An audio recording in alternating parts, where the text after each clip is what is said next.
Three, two, one. Hi, everyone, and welcome to another episode of Failure Friday. We took a bit of a hiatus during the holidays, but thank you for sticking with me. Today, we have a new guest. Like all previous episodes, we typically have clients, sometimes friends, and then other times just Instagram friends or strangers that we meet through messaging that apply, and it seems like a good fit. And today we have Miss Coach B. She is first of all a mother, and she has an interesting background with that, so I can't wait for her to touch on that. But she's also a personal financial coach and owner of Young, Rich, and Rooted, where her goal is to, this is a hell of a tagline, her goal and passion is to help women become financially unfuckwithable through empowerment and personally garnered wisdom. It's probably the best tagline I've ever heard. I don't know how you're going to trademark that, but maybe you won't have to. Maybe you won't have to.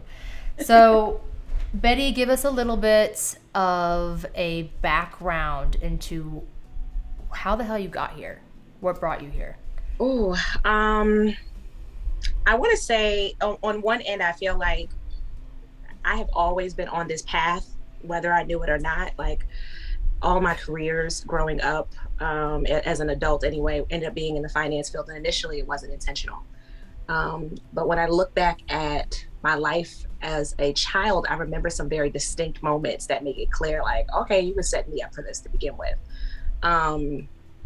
For example, when I was in high school, I remember asking my pastor at the time if I could do a financial aid workshop, because I felt like the friends of mine who went to my town's high school weren't getting opportunities to find out about school scholarships. And I went to an honors high school, and our guidance counselors were giving us scholarship information every day.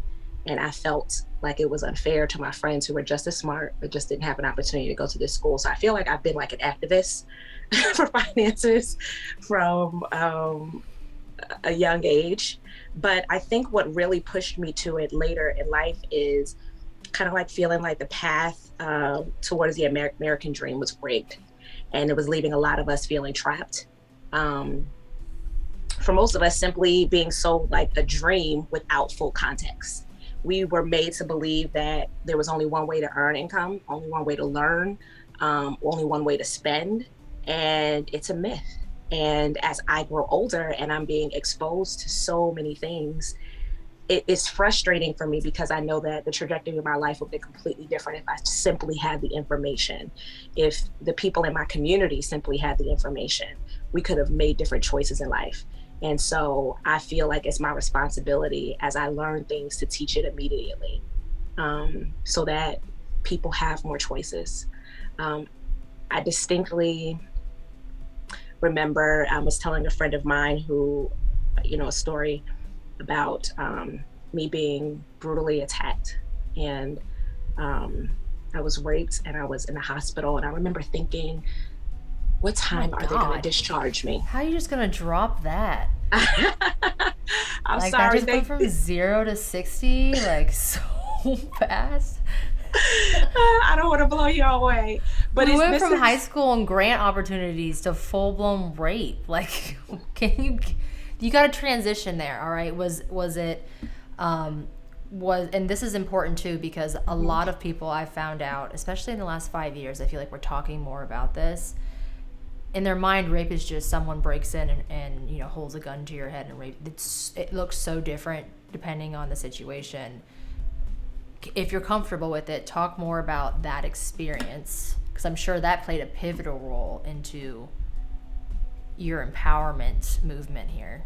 It does. And I didn't realize it at the time. This is one of the reasons why I love the topic that this podcast is about, because that wasn't like an actual failure of mine, but it was a moment where a lot of our failures and our pain becomes purpose. And it wasn't just till a couple of years ago that I realized the real driving factor to why I do this.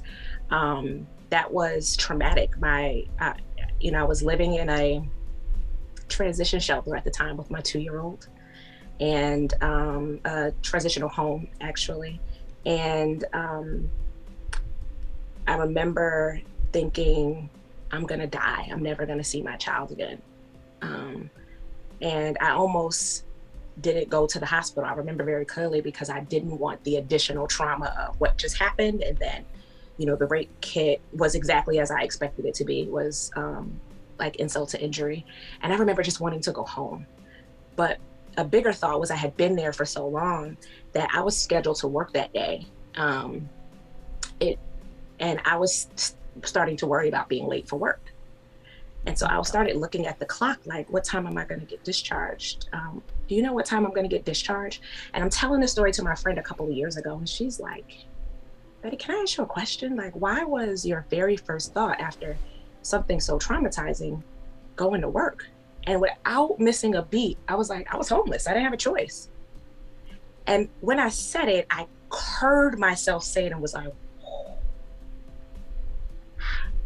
I didn't have a choice. I didn't feel like I could afford to take a day off to process trauma like that, where I had been brought close to the edge of my life. I felt like I have to go to work today. And it made me think of how many times before that and after that, I felt like I couldn't afford to do what was best for me. And how many women out there feel like financially they can't afford to do what's best for them. Prior to that, I was in, an abusive relationship. And I know that some of the reasons why I stayed was because what his contribution was helped make up the difference. And it makes me think of how many women are feeling trapped in, abusive marriages, or feeling stuck at toxic jobs, just stuck in living environments, in communities that they can't thrive in because they feel like they can't afford to choose what's best for them. So for me, this work has become like a mission to give people choice, and to do it without feeling fear, shame, or guilt. I think it's awesome. I think it's also terrifying. I think as someone who also talks with a lot of direct intention, and I like to use just like you, exactly what you did. You just kind of dropped a bomb, and then you let people deal with the bomb that you dropped. And then based off of the pieces that they pick up, you use those pieces to decide how you're going to move forward in helping them. I operate in the same way, almost delivering this shock value that you can learn a lot about people when you share your trauma, what they choose to relate it to it in their own life, if that makes sense, how they mirror that experience. And I think that's beautiful that you are at a place in your healing, or maybe you're not at a place, because how I handle trauma is I talk about it. Even if I'm not necessarily Ready. over it or haven't processed it or free from it, I talk about it and I share it with people, because using my experience to help other people helps me process it. And I think that that's beautiful. I think that that's beautiful what you're doing. And I'm sure, as much as we want to pretend that it doesn't exist, a lot more women can identify that than we would like to admit. Unfortunately. And I have done a lot of healing. I mean, in the beginning, I couldn't talk about it at all. I went for years and never said anything. And now it feels empowering to talk about it. So I can drop that so easily because it feels like I've reclaimed my power, because I know the purpose of it, or I know how God has allowed me to use it. And so I'm not afraid of it anymore. I don't feel like it was a complete loss. There was a lot of damage done. There's a lot of things that I still, that it still affects me to this day from, that experience. But the biggest takeaway for me is, if that hadn't happened, entrepreneurship is not for the faint at heart. And I may have given up many times before, but because this is so deeply rooted, I can't, because I think about the lives who are attached to me, who they're just waiting for me to put myself out there so that people that only can hear from me, who my language resonates with them, my personality resonates with them, my story, my background resonates with them. And they're literally waiting for me to show up in a space. And so I couldn't afford to wait to be perfect. I couldn't afford to wait till I had it all together. I realized that God wouldn't have given me this vision if he didn't want me to execute it. And I had to trust God with everything that was going to be required for me to fulfill this mission. And I want to touch on that. When we say trust God, that he wouldn't give you this vision if he didn't want you to pursue it. I was talking to a client about this earlier, and he was like, he has a very strong faith, probably stronger than mine at this point in my journey. And he had started a business and it failed, and he had to sell it. And he was in the healing stages of when you put your all into a business and then you lose too much and you realize, all right, he kept saying in our conversation over and over, I just don't understand why God would give me such strong conviction about starting this business and then let it fail. And we kind of sat there in that for a little. And I believe that just because you have a strong conviction or you have a vision to pursue something and it's so strong and you feel so sure, it doesn't mean it's going to be perfect. It doesn't mean that first endeavor that you attempt to do was the bigger picture. Yes. Not saying that this isn't for you, but you're right. Failure can be part of his plan for you too. This is so funny. Me and my sister just recorded a podcast episode earlier this morning, and we were talking about vision and failure, and having visions too big for us is how God keeps us connected to him. Because if we only operate inside of our vision, we tend to create visions that we feel like we can do. But God's vision for us is big, and he doesn't always reveal all the pieces, because if he showed us the big picture, we would see that we've got to go through lows and we're gonna be like, I'm not signing up for that. So he has got to hide some of the things, like losing the business, to show the big, to keep you doing it. And I feel like failure, what I've been learning recently, because let me tell you, I've been through my share of them, of setbacks. Last year was my year of trust. Don't ever ask God for something, not understanding how God delivers that. He was like, oh, you want to develop trust this year? I'm gonna give you a bunch of situations you need to trust me in, and they were out of my control. But what it showed me, just like the whole situation with being homeless and the assault, is that a lot of times my clients will come to me and they'll be like, I wish I had started sooner. And they feel like so much regret, like they would be further along. And one thing that I have noticed is that the clients who they reach out to me and then they don't take action right away because of whatever fear they're telling themselves in a moment, like a year later they come back, they're 10 times more motivated.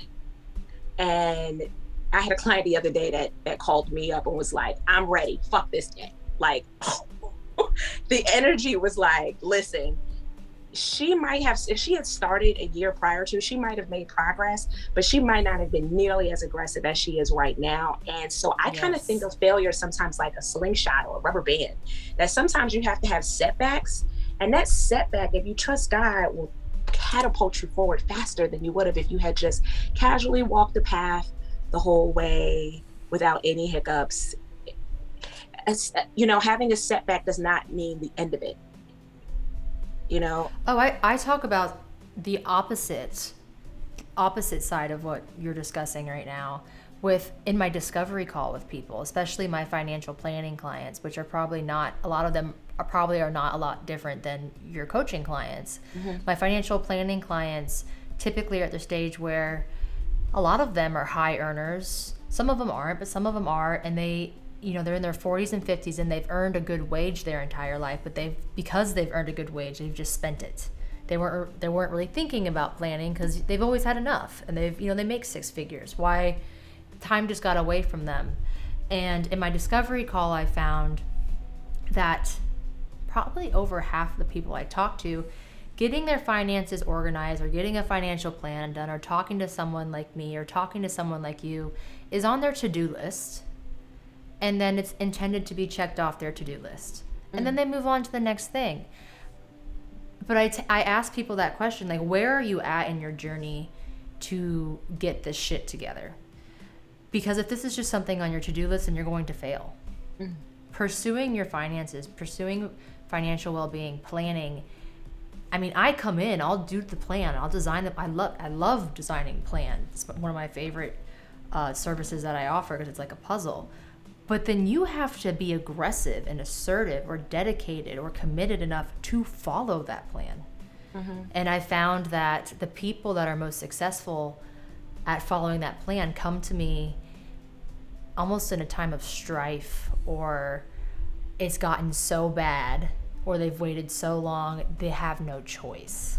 Mm-hmm. And I really never foresaw that as my most successful client, someone that's in a season of trial. But you're right. You're absolutely right. I would rather have someone who waited a year too long and is actually going to do what they need to do to get it done than someone that's going to continue to dilly-dally for another 2 years. Exactly. I think, there's something to be said about taking action when you know it. And I think my comment was really meant to address people who didn't know better. Or they needed to work on some things to get over the fears, and it's like now they're in a place where they're ready to do it, but they're still lingering in regret, which is a waste of our imagination. It's a wasted emotion because it's nothing we can do to change the past. It happened. We wish you took action sooner, but the next best time to take action is today, and you're doing it. And I fully believe that we're always exactly where we're supposed to be, and while, of course, if you start investing, for example, early and consistently, it's so much easier and it's, a lot less work to get the results that you want. Most of us don't have the luxury of even knowing that we can do that or how to go about doing it. And so most of us are finding out too late. And it's not a willful delay. It is purely just ignorance and not really knowing how to do it or how to go about it. So, that's that piece, is like not feeling shame about what you didn't know or what you didn't do and just moving forward with what it is. And like you said, that financial crisis is a huge motivator. Sometimes financial crisis can throw you into paralysis and they can do nothing because they don't want to look at the situation. They just want to pretend like it doesn't really exist. Because who needs that negativity of seeing your bank balance? And other times it's a rush to correct and an aggressiveness. And they say, humans are creatures of habit. Our brains want to do what it knows to do. And we're not really willing to change unless, the pain of staying the same hurts more than the pain of changing. And in your, client's case, the pain of staying the same was increasing as they got older and realized, oh my gosh, I'm almost at the end of my career and I haven't really done anything. And now that pain is way more pronounced than it was, 20 years ago. And so now they make that shift. And I think our role is beautiful because we get to help walk them through it and help them figure out a path, even if they're late. You mentioned in the transitional shelter you had a 2-year-old, and I believe you said daughter, or it might just be from my notes before. I'm sure she's much older now. She's 14? Yes. 14? What are you doing or have done with her to prevent her from the learning, what's that word? The learning curve that so many people have experienced? I always say Jordan was my first client. Jordan has, she's been here for the whole ride, even when she didn't understand that the transitional home we lived in that's what it was to her. It was just where we lived. She's been there all along. And I was really transparent with a lot of things, not to a point of like traumatizing her, but like, we had conversations around money. I wanted to normalize conversations about money where it's not only happening when something's wrong. So important. Yeah, it's where it's there's no fear around it that, oh, I don't want to take this. I don't want her to take that into her marriage, that we don't talk about money, because the only times I ever heard my parents talk about money is when they were fighting or something bad. So I wanted money talks to just be normal to her. I always say, like, it never even occurs to Jordan to earn $1 and spend it all. Like, it does not occur to her to do that, because that's a habit that I've instilled in her since she was little. I had to develop that habit, but that was a habit she'd always had. Jordan's been budgeting since she was 4 years old. She currently has 3 businesses. She's written 2 books. I think I got 2 of them behind me. And And her process had been, when she was little, she said she wanted to be an author. She was like 3 years old, an author and an illustrator. And I was like, she learned some new vocab words today. I really didn't take it very seriously. And she continued to show interest, and her teachers continued to talk about like how advanced she was as a writer. And I remember one day saying to her, I was thinking maybe we could write a book together. And she literally fell on the floor, like passed out, like, I'm going to be an author. And I realized it never occurred to her that she could do that as a kid, that she really thought that she had to be a grown up for her to do it. And we didn't do anything with it right then. Because she still was a little intimidated. It wasn't until a couple years later, she was 9 when she wrote her first book and published it at 11. And she wrote that book on her own. Wow. And it was about that, discovering that we inherently all have gifts and skills, monetizable gifts and skills, that we are all born with greatness, and that we're born rich. My daughter's brand is called Born Rich. And what she means by that, it just means that we have people who can support us, teachers who give us access to information, parents who can help us, natural born talents, and then skills that we can develop. And all of those things are what we can use to become wealthy. We already are rich. We just simply need to recognize and identify it. And even inside of my business, I realize like that's my superpower with my clients, is realizing their inherent skill set that they have not been tapping into, that they are not, they're undervaluing. So they're not asking for the right pay, in their job, or they're not creating businesses or putting out ideas because they don't really see that as worthy, that somebody would pay for it. So for my daughter, it's just been about allowing her to explore what she's great at and showing her how to monetize those things if she chooses to. My feelings for her is, Jordan told me one day, she was like, oh, it's like really complicated when you have a lot of talents, because now I don't know what I want to be. And I feel really confused. And I was like, oh, darn. The beauty is like, you don't have to choose just one thing. I was like, however, I think figuring out choosing one thing to really master and making good money from that, so that you have the freedom to explore other things, is kind of what I would aspire for you. But I would aspire for you to do that with your passive income, and your books do that. I was like, Jordan, you went to school today, you made $400 some odd while you were in school because your book sold. Right now, you want to be an actress. And there's the term starving artist for a reason, because that industry, you might have a gig and then not have a gig for a long time. And having this passive income gives you the freedom to choose that career path and not worry about your livelihood, because your livelihood is supported by passive income. And that allows you to actively work where you feel passionate. And that's the choices that I want to create for her. So my work with Jordan has been just experimenting with her and giving her an opportunity to do it for herself, to bank with herself, to invest with herself, to try it, to fail, and then to allow her to use what she's learned to teach others. Because I think that's like the real way to learn something, is, when you can teach it back. Absolutely. I went to a Tony Robbins thing several years ago, and that's what I took away from the entire experience was, if you really want to make money doing what you're doing or doing what you love, teach others to do it. You can start out with the consumer, but teaching others in your same industry is how you truly monetize, is through education.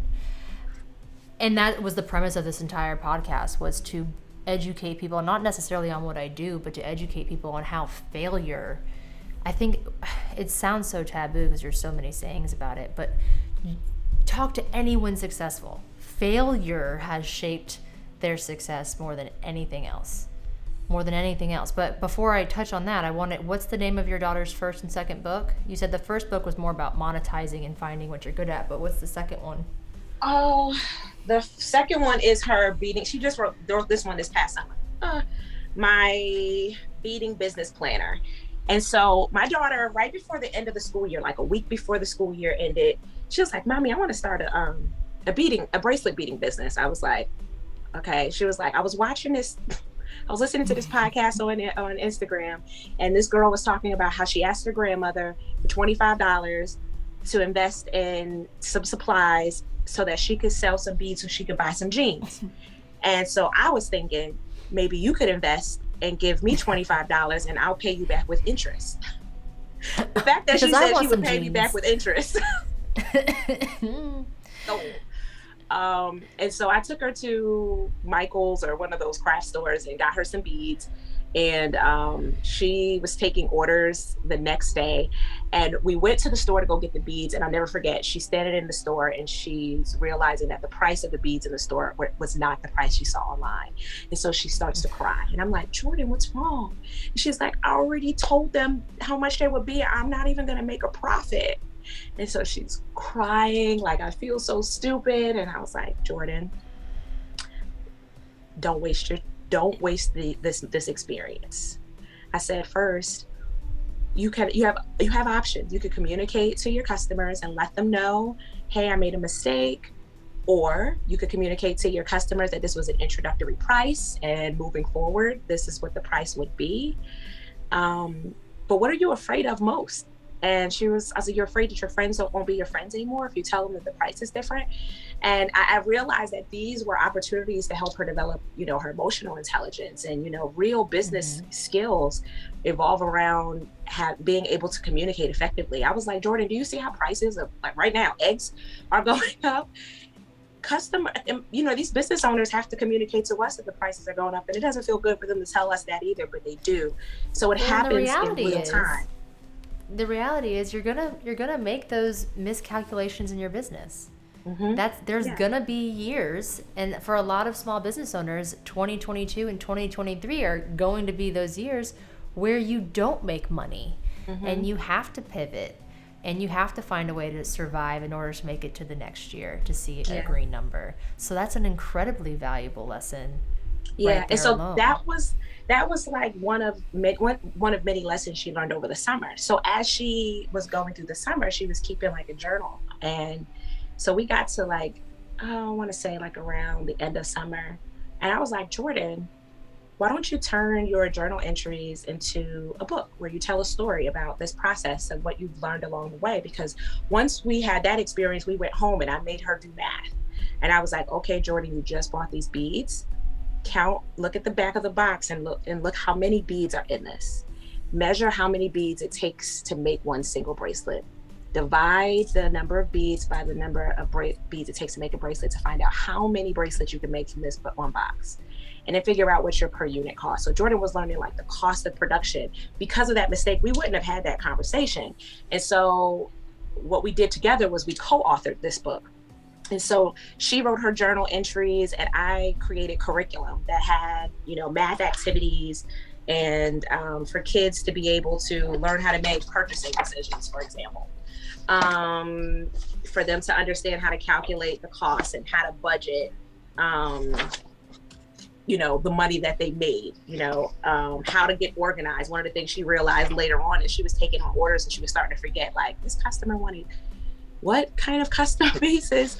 And so everything that she learned along the way, we just turned it into an activity so that, a child who bought this book could read her journal entries and then understand the activity in context. Like Jordan's telling you she's in the store and she's sad, she made a mistake. And then you see the cost of production worksheet.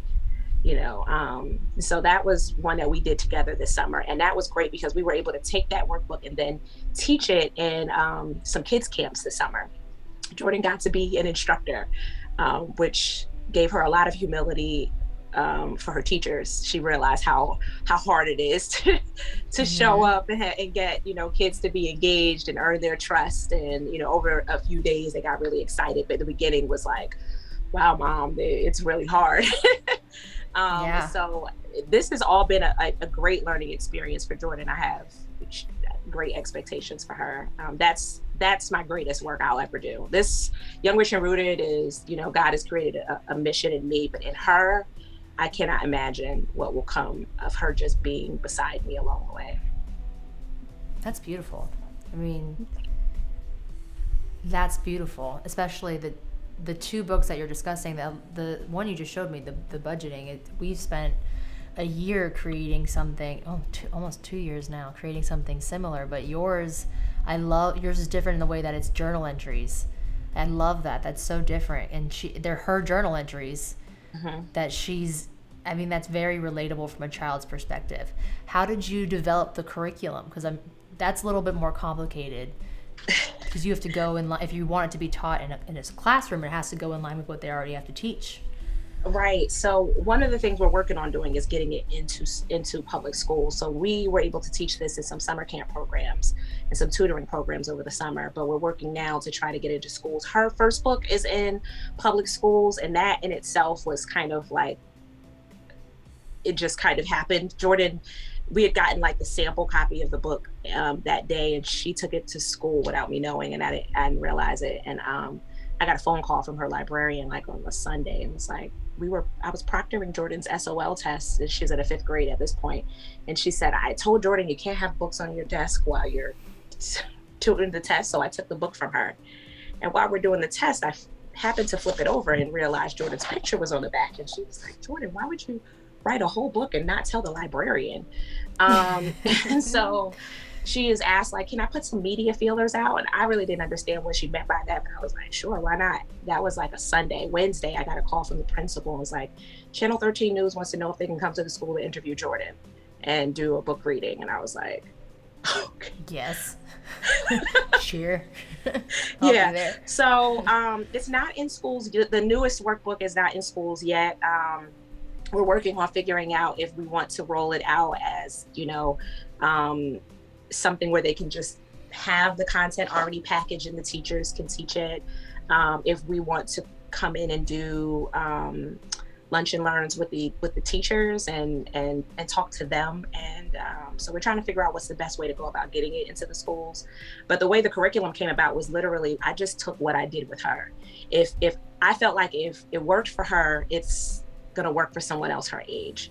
So when she wasn't really sure how to understand cost of production, I had a pen and paper out and I was writing out how to do the math problem. And I literally just took it out and was like, okay, Jordan,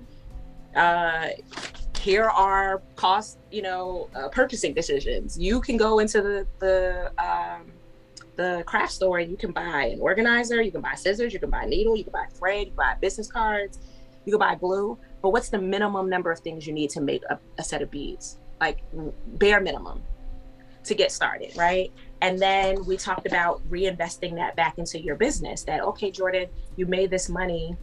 If you spend it all and then somebody asks to place an order, you don't have anything to start with. And so that's when we got into like budgeting, like how can you make sure that you always have money? And so Jordan had been budgeting with her own banking system for a while. We have a 5-bank system. Her banks consist of her Give, Save, Spend, Enrich, which is her bank for personal development. So she likes to use that to buy books or takes courses. And then her mommy 401k, which is I match her penny for penny. But the rule is she is not allowed to withdraw that until she turns 18. Right. So she's had that since she was little. And sometimes I feel some kind of way when she wants to put too much in that bank account. I'm like, shouldn't you put something to give? Cute.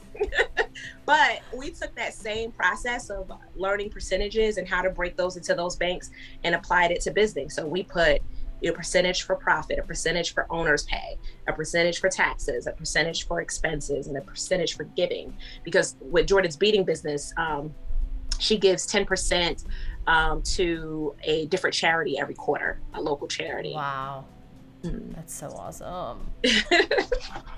See, gosh, this took a turn that I didn't think it was going to turn. I could talk about this all night long. I mean, you don't see a child, at least in this. So I was invested in a lot, and I took pride in investing in my knowledge of financial literacy. Not so much the budgeting side, more the stock market side, the trading side. But what you're teaching is something that is just now, I saw it on the news, they're starting now to make this part of a high school curriculum, which I think is so overdue. Now it's in some public schools, and I don't quote me on this, but I'm pretty sure in some public schools it's required to graduate now. Did you hear about this? Yeah, and so I think Florida's, it's required to graduate now. Virginia, it's not, but my daughter's school district, it is. So Virginia, the state is not, but Virginia Beach, which is the city we live in, It is required. So they haven't got it statewide yet. I want to say, I think I read like 13 states it's mandatory to graduate, but that's Makes not me so nearly happy. enough. No. And I'm unsure of what the curriculum actually is based on, but I'm thinking it's probably based more on saving and budgeting, which is a great place to start. But I doubt in, one school year or one semester, depending on how your school operates, you're able to really encompass things like budgeting, banking, and then investing. Just like English, we repeat it every year because it needs to build. And I think like this is something that should be introduced. Like I am proof that this could be introduced to a child at 4 years old. At that time, absolutely. we were working with pennies because that's a denomination she could understand, but that's enough to get her brain thinking in that direction. And so we need to be doing that regularly. And I worked in higher education for over 13 years. And it was frustrating for me to see that it was not a requirement to graduate college. I felt like, we're taking a lot of classes that we know we are never going to use in our life. We're just not going to use. We're going to school to be a psychologist and we got to take biology and, okay, it's useful, but like maybe you'll use it, but probably not. Right. But you definitely are going to use money. And my frustration was that we are all going to school to learn a skill to earn money. And at no point they thought it was important for us to learn how to manage the money we're going to make. Call me a conspiracy theorist, but I feel like it has been intentional. There's no way that we don't understand that financial literacy is necessary. So I feel like us not being educated was to keep us as consumers. Because if we become educated, we will become their competition instead of their customer. We will become producers. I feel like it's more archaic than even that. I think it's more old than even. I think that there was a time not too long ago where if you went to college, you were wealthy. And they presumed that you already had access to this knowledge at home. And then the education system opened up. And they didn't change the curriculum in a broad-based term. That's a great point. I think that's what happened. And they're just like, oh, well, someone or some people probably had a conversation, or they didn't. Everyone just kind of knew. There's going to be the haves and there's going to be the have-nots, and we don't have to do anything because even if more people are going to college and getting an education, still the haves will have access to this information and the have-nots won't. I have never thought about it like that, but I think that is absolutely a plausible theory. Yeah, it makes sense to me. Yeah. I mean, think about it. Who was going to college 75 years ago? Right. And even if you were from a disadvantaged community, like an African American many years ago, if you got to go to college, you probably were still a little well off. You probably were still the child of a local business owner or something to be able to afford to go. Just thinking about like if you did go, they didn't care if you had access to those resources. Cool, you got an education. But why would we teach you about anything that matters about getting a step ahead? That's what I think happened. I've had that conversation with my business partner not too long ago, and he said something very similar to what you just said. Like it's this grand scheme against minorities and underprivileged. I'm like, I don't think it was a grand scheme recently. I think it was a grand scheme, and then no one gave a shit to change it because it was kind of one of those things that just worked out in their favor. They were just kind of like, oh, well, you know what? The same message, the same goal is achieved without us doing anything. Right. And they're right. Now we have communities in more debt than they've ever been in. Cool, they have a degree in history, or they're an engineer, but they have no idea how to handle money. And in my community, because African American women pursue degrees at a faster pace than any other group of people, we're actively pursuing education because we believe this myth that if we go to college, automatically our life will be better, and then have no education to support how we manage that debt, what we could have done with that debt. Like, I'm not one of those people who subscribe to like no debt. I believe in leveraging debt as opposed to consuming debt. But I didn't have that education to even think in that direction, that some of the things that you could do. And so it creates even more wealth gap spread because we're following. That's why I said without context. We're sold this American dream without context. So we're sold, you go to college without really getting the big picture that, well,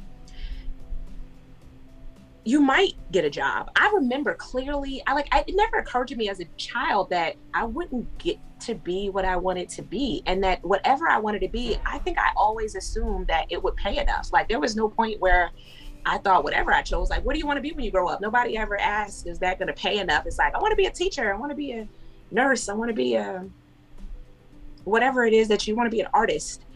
And no one ever asked you to look up what an artist makes when you're in the 5th grade. And so you have this belief that's planted when you're a child, later when you go to college, that if I just follow this path, it works. It works. And it's not true. It might, but it's not necessarily going to work. And it's not working for a lot of people. It might. But for so many people, especially in a time where inflation is the way that it is, more people are having to take a hard look at their lifestyle and their careers and the choices they've made over the course of their not just their adult life, but their childhood, like what you're talking about. Where did I mess up?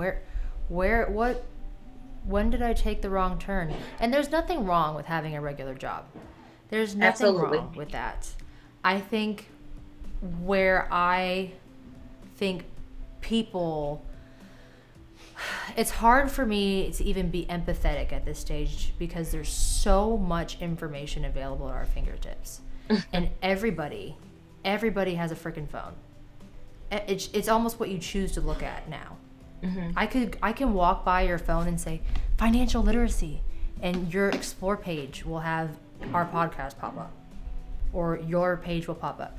I think the information problem is becoming less of an issue because information is becoming more readily available. It's our culture. Mm-hmm. Our culture, mm-hmm. which does not prioritize what we're talking about. Completely agree. So it's really dope to see your 14-year-old talking about it.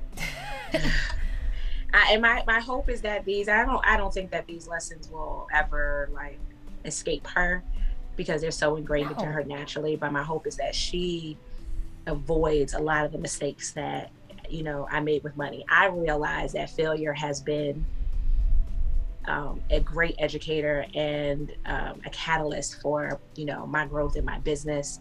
But she doesn't need to fail in the same way. She's going to have her set of failures that's going to move her forward, but it doesn't have to be the ones that I made.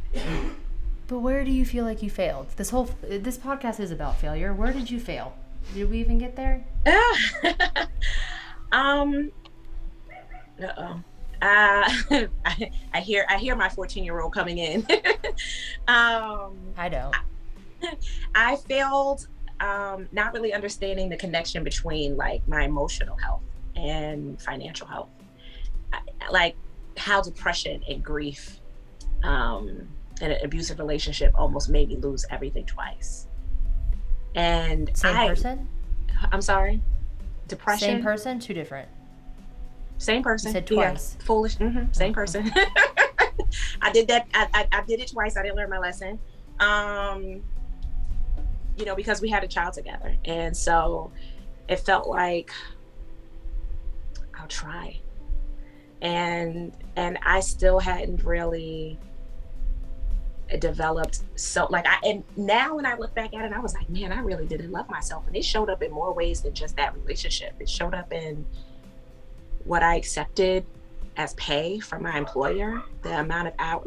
I felt like I was just lucky to be chosen, and I could not really see my value. I had major abandonment issues, and those abandonment issues caused me to overcorrect and overdeliver and overgive. So when it came to money, it would mean that I was afraid that I would be disappointing my family if they asked me for money I didn't have to give. So even when I was homeless, I'm giving you the last dollars that I had to eat because you need it, because I was afraid to disappoint them.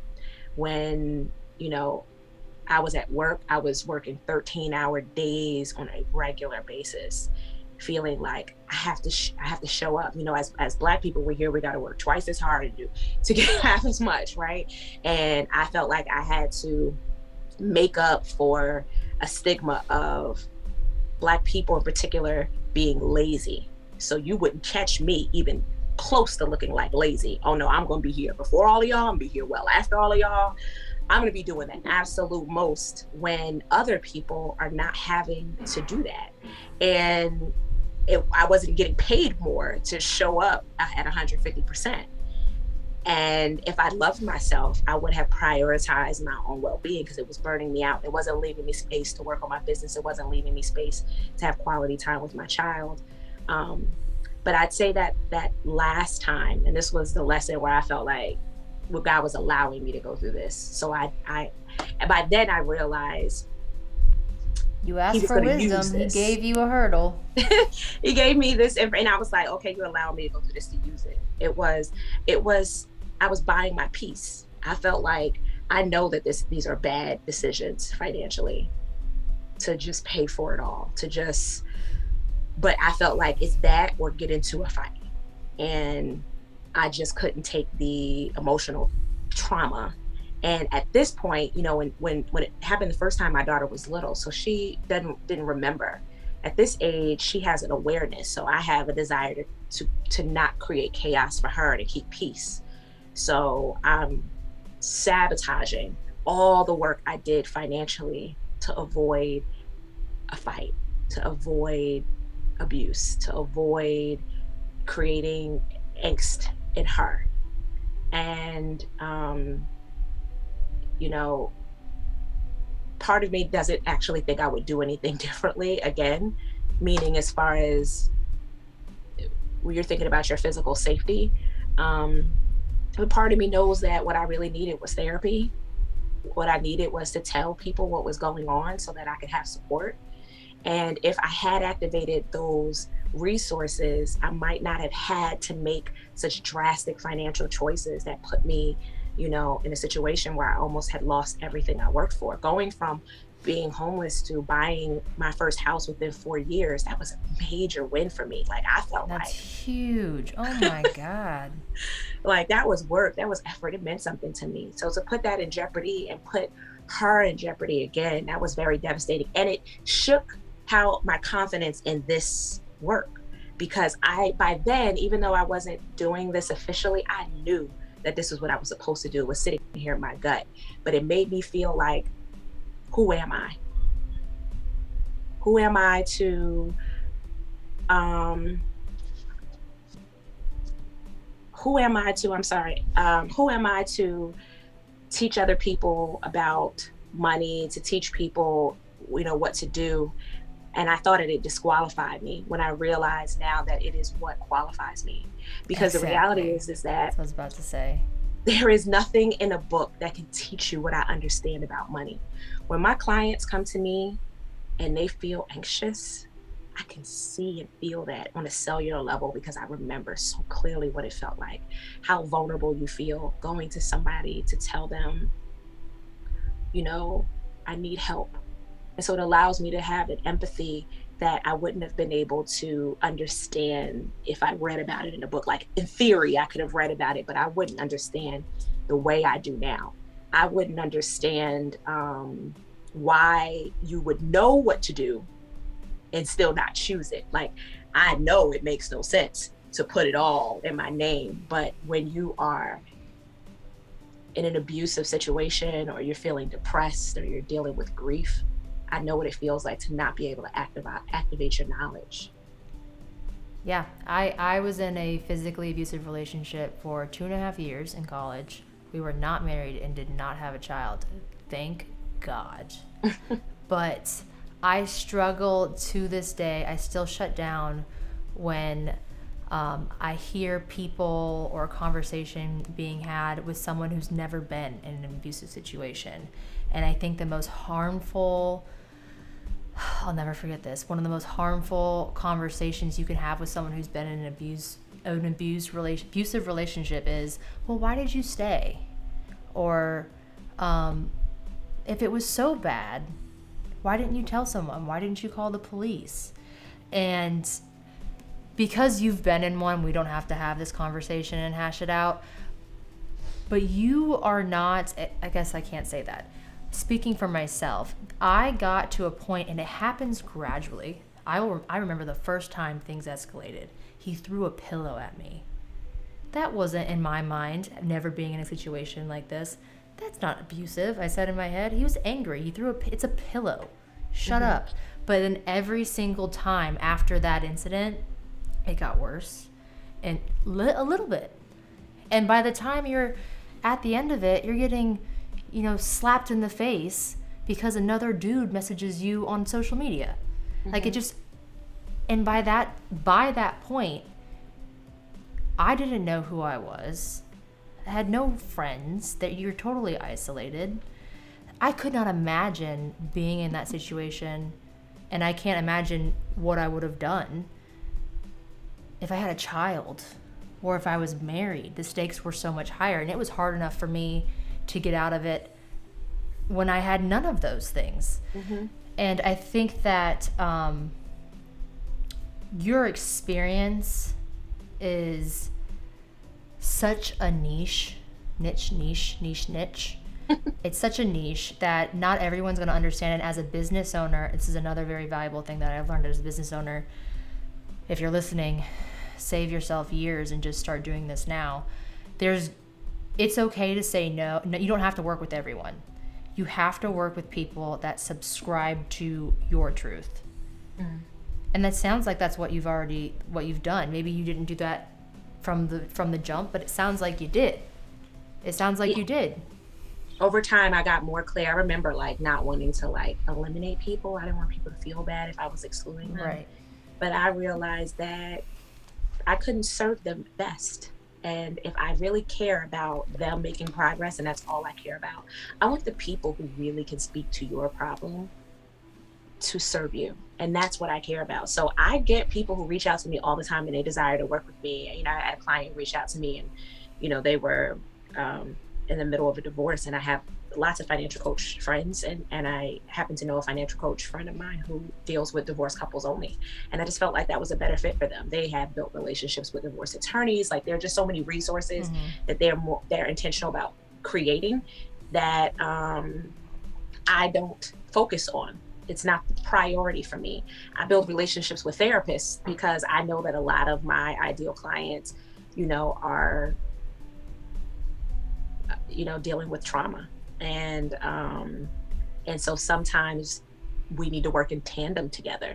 And so therapists are uncovering that their clients are coming to them because they feel depressed, but at the root of that sits they can't afford to do what's best for them. And so they realize that having a financial coach who can help them learn to manage their money better will allow them to make some of these choices that are making them feel so depressed. So I realized the correlation between those relationships. And so now I realize it's just about, I can't possibly, it's only 24 hours in a day. If I desire to help everyone, I couldn't. So if I only have a limited amount of time, let me help the people I could be most effective at helping. And those are people who share my experience. My ideal client is a lot like me. So it's very easy for me to create content around them. Now that I have accepted that, that's my niche, because I'm talking to younger me. It's so important. And I wish business owners, I don't know why there's shame in it, but there is, because I felt it. And I think the shame comes from, you've felt rejected before. You would hate to do that to someone else. At least That's how my mind processes it. I've felt unwanted before. I don't want someone else, but the truth is there's enough for everyone to go around. Mm-hmm. And I've said it once, I'll say it twice, I'll say it 100 times. You are one client away from losing everything. A business owner is one client away from losing everything. Serve the people that you love to work with. Mm-hmm. If you're that close to failing or that close to a lawsuit, because that's just the world we live in. It's just the world we live in. Serve who you want to serve. Serve the people that speak to you. It took me years. Oh my God, it took me years to figure that out. How do you think failure has shaped you as an individual?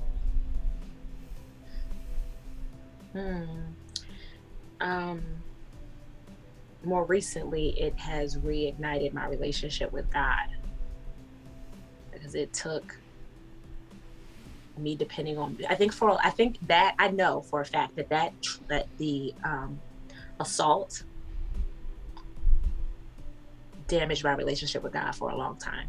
I believed God. I wanted to say that I trusted him, but really I didn't. And it was kind of like, well, I trust you, God, but just in case, let me go ahead and create a safety net. Like, I felt like I had to be a safety net for God when it should have been the other way around. And so last year, during my foolish quest for trust, God showed me that, you know, I've heard the serenity prayer a million times because I know it's something that they use for people who have substance abuse.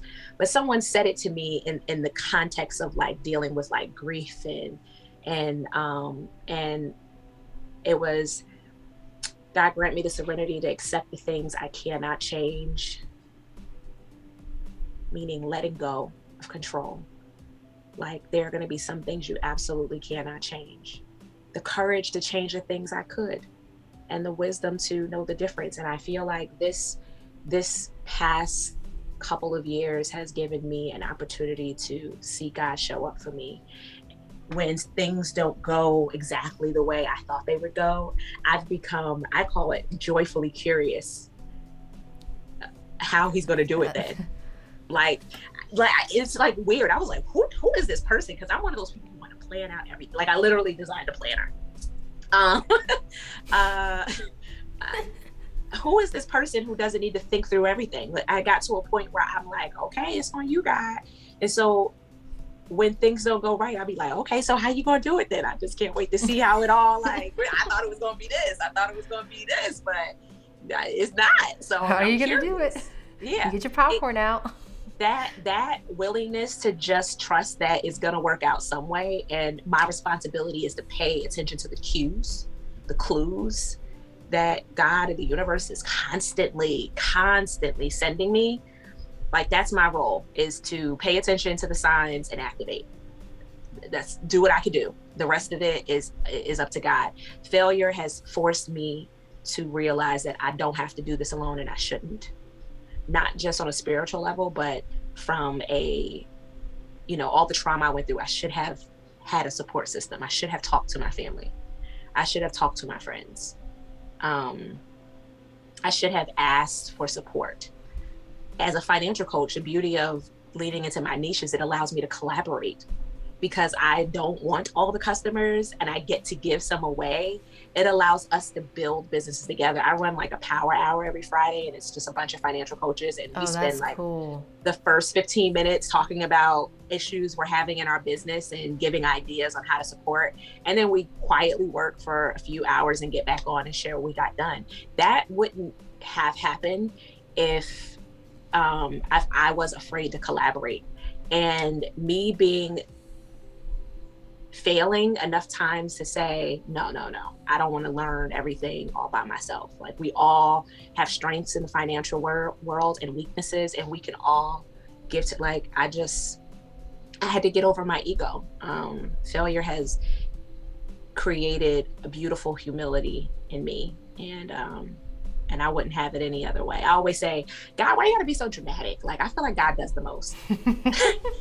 Like, you really could have given me this purpose without allowing the assault, but whatever, you in your infinite wisdom. You always gotta take it to like this level. I saw a really funny, I'll have to send it to you on Instagram, and it was like this guy talking to God, and he was like, I do not want to be on your soldiers list for this year. Like, I don't want any, like, I'm done. I'm unsubscribing. Like, it was, yes, I really resonated with it. Can handle more than you. I can't bear no. I'm good on that. Oh, maybe you saw it. That's my constant joke with my sister is, here go God being dramatic. Or for me, when he gives me messages, I feel like he's being aggressive. I'd be like, I mean, sheesh, okay, like, correct me. Show me a Instagram reel, and I'd be like, okay, I get. It's scary. Yes, Instagram reels, they preach to me on the daily. Also, I have to say, watching The Chosen, a lot of people have watched it already. I have not. I just started it, but it has been so good for reigniting just my faith. I guess seeing it visually was really good for me. Have you watched The Chosen before? No. Is it on Netflix or what is it? Okay, so Netflix recently uploaded the first season. Do you know what it is? No. So in my opinion, you don't have to co-sign this, but in my opinion, a lot of the religious shows or religious reenactments are like really tacky and cheesy. And it's really hard for me to follow them. The Chosen was really well done, and it's all about just Jesus's journey through his life, and it walks you through biblically correctly just certain very popular stories in the Bible, and it was so good.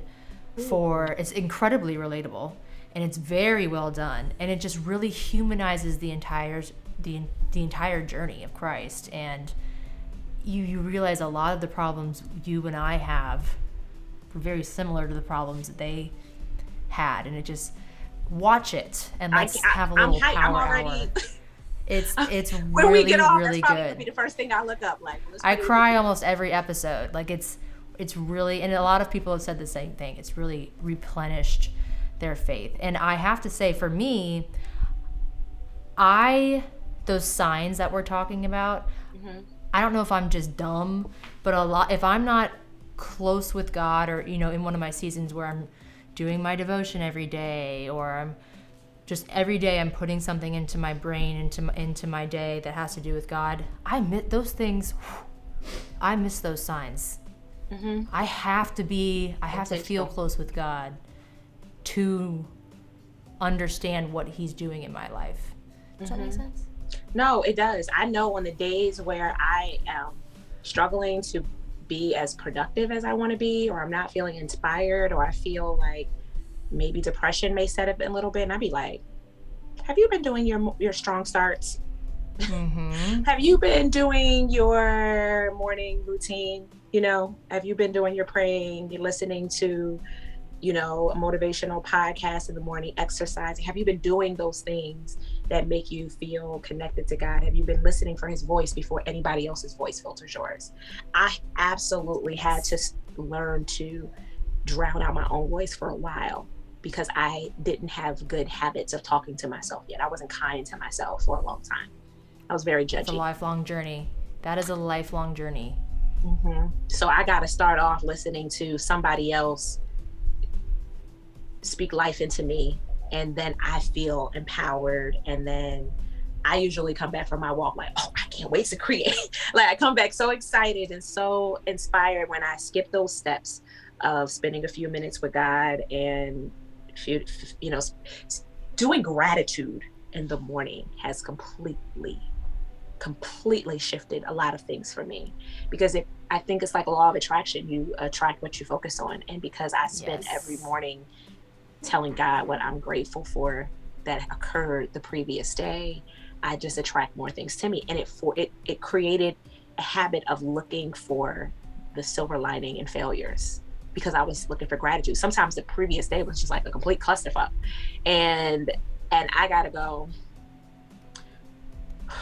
well, I'm glad I got in that car accident, because if I hadn't, I might have missed the phone call. Like, examples. Yeah, I got to do the most, because me and God are both dramatic. He made me in his image, and he's extra. So, made me in his image. So yeah, I feel like it's created a habit of saying, even when I can't find something easy to be grateful for, I refuse to not try to find how God can use this. So I say, nothing happens to me, everything happens for me. My job is to figure out, how are you going to use this? Like, okay, I'm homeless. How are you going to use this? Oh, it turns out that during that journey, I discovered all kinds of grant programs. I bought my first house with $21,000 in grants that I would have never probably looked into before, because there wasn't need.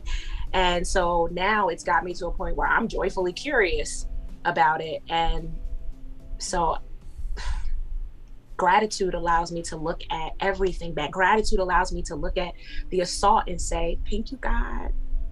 Thank you for allowing that to happen to me, because I would not be serving. I can't imagine my life not doing what I'm doing right now. Like, there are so many times I wake up and I go, I cannot believe I'm doing what I said I wanted to be when I grow up. I don't think I told you that. Well, in 5th grade, they asked me on career day what you wanted to be when you grow up. And I said, I know I didn't want to be like a doctor or a nurse, or nothing's wrong with those careers, guys. But I just knew that wasn't it, but I didn't know what it was. And I didn't want to get chosen. Of course, when you don't want to get picked, they pick you. And I said, I just know I like math and number and money and maybe something helping people, but I don't know if that's a thing. And I didn't realize until I was 19 in college, and I was listening to this presentation for Primerica, and it was the first time I ever even heard the term financial advisor. And I remember flashing back to 5th grade and going, oh, that's what it's called. I found it. It's a real career. So right now I'm in a place where I'm like, I cannot believe I get to wake up every day and do what I said when I didn't even know it was a thing, but I knew the elements that I enjoyed, that there was a whole career created for me to thrive in. And so if I had to go through that to get to this place, to be able to impact millions of women's lives, I survived it. So I'm okay with it. Like, I'm good with it. I have gratitude. The stuff I went through with my daughter's dad, I have to have gratitude. Because let me tell you something. If he had been even a little less overbearing or more helpful financially, physically, I could have made this mistake with a bunch of other dummies. Mm-hmm. I had no, you're not. That's the truth. Well, not even that. Like God, I wish we would have touched on this sooner. But a lot of people that go through what we've gone through continue to go through it, and then they pass down that cycle to their children. You broke it. You broke it. She was actually the catalyst for the decision to leave. I remember hearing my daughter say one day, like, I don't ever want to get married because all married people do is fight. And first of all, I was married, but I understood what she was coming through was about relationships. And I was like, that's not the message that I want her to have. And so I told her, I said, Jordan, I don't want to paint you a picture that relationships are fairy tales and unicorns, right? Like, we all love Disney, but like, that's not how relationships really work. However, you should choose somebody who makes you happy more than they make you sad, that makes you laugh more than they make you cry. You should have more good days than bad days. And I realized later that I was telling her to do this, and she was watching me do something completely different. And I had to leave that relationship in order to give her a chance to know what a healthy relationship might look like, for her to choose herself, for her to walk away and choose herself. And so now she sees me in a healthy relationship. And she told me, yay. She told me, you and daddy wasted a lot of time together. She was, just things like quality time. Like, y'all, you and daddy, y'all were in the house together, but you guys never really did anything together. And I just thought that was normal because I didn't know what it looked like, but y'all go and do random things. Y'all have fun, y'all talk, y'all laugh all the time. And so I am forever grateful that I've given my daughter an opportunity to see both. It's so important. Giving her an opportunity to see both, to see that you do need to be cautious, that people can be charming outwardly and can be something different behind closed doors. And that there are also people who are loving and nurturing, and that you deserve to be treated well, and you can be treated well. And so, I'm grateful. If I hadn't gone through that experience, I wouldn't have chose such a peaceful relationship. I know I wouldn't have known how important peace was to me, to choose somebody who was a naturally resourceful person, who was a problem solver. I realized all the things that I needed for me to thrive in my business, to thrive as a person, to thrive financially.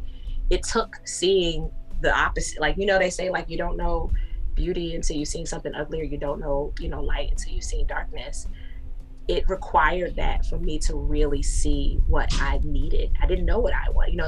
Going into it, I didn't know what I was supposed to be as a wife, as a woman. I don't know what I'm doing. I'm just figuring this out in the dark. You're learning. Yeah. So that failure I'm grateful. I'm grateful for it. I have nothing but gratitude. Yeah. Your daughter doesn't know it yet, but she'll be grateful for it too, because I would argue that an example of what not to embody, of not what the relationship that you don't want to have, is just as powerful as seeing one that you do. I grew up in a 2-parent household. My parents have been together since they were 12 years old. I thought that that's what all relationships looked like. So the other end, right? Like, I saw my parents fight, but I saw them work through it. I saw my parents kiss and hold hands. So I thought, you went to high school or maybe college if you're a late bloomer, you found the love of your life, you got married and you had a couple kids, you lived in a big house, you worked hard. That's not how most relationships go down today. No. You're giving your daughter the best of both. And similarly, my parents have been married for over 50 years, and I think I stayed because I felt like I had an opportunity to have my dad in the house, and I felt like I was robbing her of that opportunity. Because while he's a great parent emotionally, maybe not financially, but emotionally, he loves her, and I felt like she deserved an opportunity to have that kind of relationship. And I realized actually the best way to give her that was to separate, because if she was being witness to all of the trauma, it was going to eventually create a divide, and it was going to make her feel a way about her dad because of how he treats her mother, or a way about me because of how I'm responding to that. And separating was best for her to have a healthy relationship with both of us, and so that she doesn't have to carry that trauma into, because those little things that doesn't seem like that's about money, but those little life moments that can carry into how she thinks about money. If she is afraid of conflict because she watched us fight all the time, she's going to be afraid to bring up tough conversations with her husband because she's afraid it's going to turn into a fight the way her parents did. So it was important for me to understand that everything that happens in my life can affect her, and it definitely could affect her money. So I needed to be transparent as much as she's emotionally capable of handling. I think that that's incredibly powerful, and I'm so thankful that you came on tonight and shared all of this. What is the best way, Coach B, for you to get contacted? Which way do you prefer? You can visit my website, www.youngrichrooted.com. If you want to schedule, a Q&A chat with me to talk about your financial goals and see if financial coaching is a good fit for you. You can DM me, because the girl chats back, on Instagram at youngrichrooted. Both my daughter and I monitor ours. Hers is at bornrichtv if you got some little ones who want to connect with my serial kidpreneur. Yeah, that's it. I saw that in your bio. I was like, kidpreneur. I love that. I'm not maybe steal that. Approved by her. Jordan's got a green light everything that goes out about her. So yeah, awesome. I am on a mission to help women become financially unfuckwittable, so that they can grow and prioritize self-care without fear, without shame, and without guilt. That's awesome. Thank you again. Thank you for We're gonna tag all of this in the bio. I would love to tag your daughter's information as well. Next time we'll have to have her on. I mean, if you're okay with it, having her on. Yeah. We won't cuss. We'll keep it PG if she's on. But I mean, I think we did pretty good this episode. I feel like we did really good. We did really good. Like, I wasn't even conscious. Like, usually I'm like 5 to 10 F words in. But and your text made me feel comfortable, so I'm even more surprised that like we didn't take it there, but we didn't take it there. But that's cool. I'm just so thankful for you. It's not every week that I get to talk to someone who's fully transparent and just lays it out on the table, and those are my favorite types of people to talk to, because I lack filter. I'm working on it, but it's just so much easier to talk to someone like you, where I don't have to watch every word I say. So I appreciate it, and I hope you have a good night. Thank you so much for having me, Kendall. It has been a pleasure chatting with you. I want to encourage you never to turn on your filter. You are perfect exactly how you are, and your audience is growing because of how you show up every week. So thank you for having me. Thank you. Night. Good night.